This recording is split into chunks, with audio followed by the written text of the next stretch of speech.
Now that we've introduced the Galois group for this polynomial t squared plus 1 times t squared minus 5, and we have these symbols alpha and beta are plus or minus I, gamma and delta are plus or minus root 5, we actually can try to see if there's any relationship between the field theory that we've introduced and this new group. So if we add in alpha, then we have to add in beta because alpha and beta are just plus or minus I. So I might as well just put in both of them just for presentation. And then if we also add in plus root 5, we also have to add in negative root 5 because we have any multiple. So we've actually worked this out before. This is just q adjoint I root 5. And that is the set of all p plus qi plus r root 5 plus si root 5. This is not a new object. We've seen it many times already. And so the Galois group G, which is this IRST, it sort of, we say, acts on q adjoint I root 5. So for example, if I take R was interchange alpha and beta. So swap alpha and beta. Alpha is I, beta is negative I. So if I take R and I apply it to P plus QI plus R root 5 plus SI root 5, I'm going to swap I with negative I everywhere.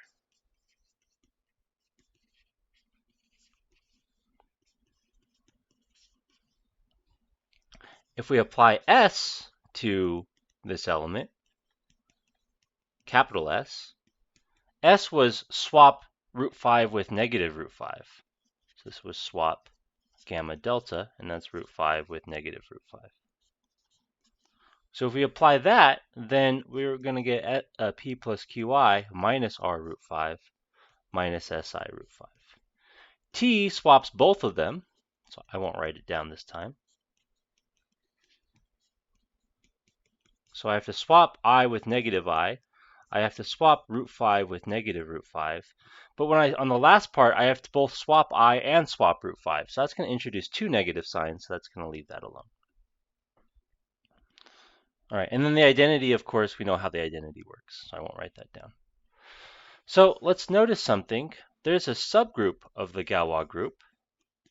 There's many subgroups of the Galois group. In fact, there's 5 of them. But one of them is a subgroup generated by R. R is essentially a conjugation automorphism. It's interchange I with negative I. All right, what elements are fixed by H? So if we look, if we look at H, well, identity fixes everything. So we really only need to look at what's fixed by R. So what's fixed by R? Well, the input is going to be the same as the output. Okay, fixed just means H of X is X. That's all it means. The input will be the same as the output precisely if the negative terms are not there. So the elements fixed by H are the ones of the form P plus R root 5. There can't be a Q or an S part because then it's negated. It's not fixed. It's moved. So these are what's fixed. And we're going to ask the same question for elements of G. What elements are fixed by all of G?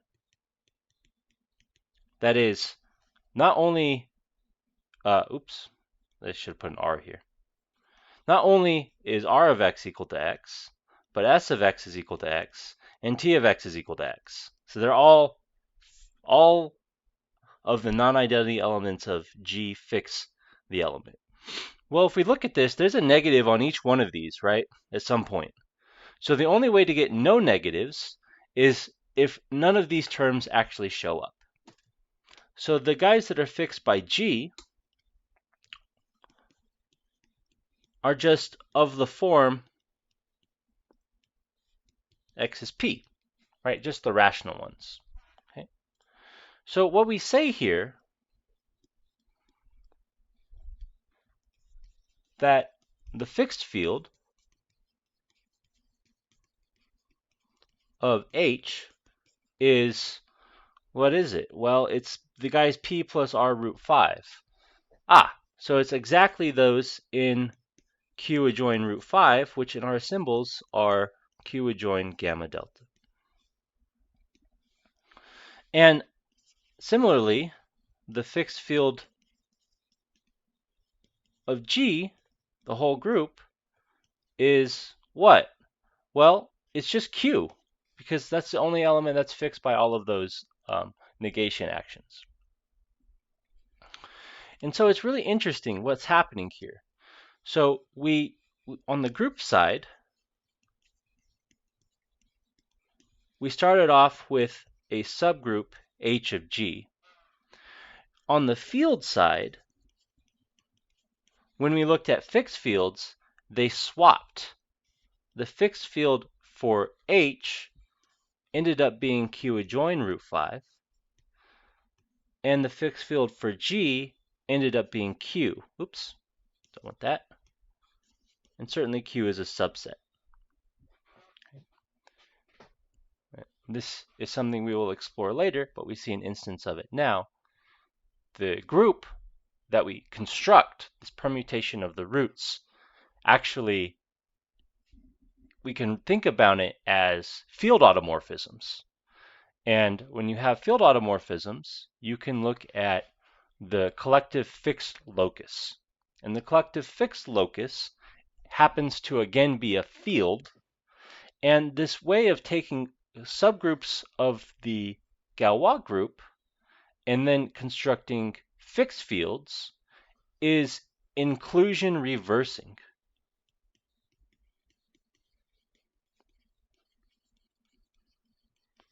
Or if you like the word, contravariant. So contravariant just means reversing. Right? H was a subset of G, but then we went to fixed fields, the subset containment reversed. Okay. All right, so here, another thing that we see is we get a relationship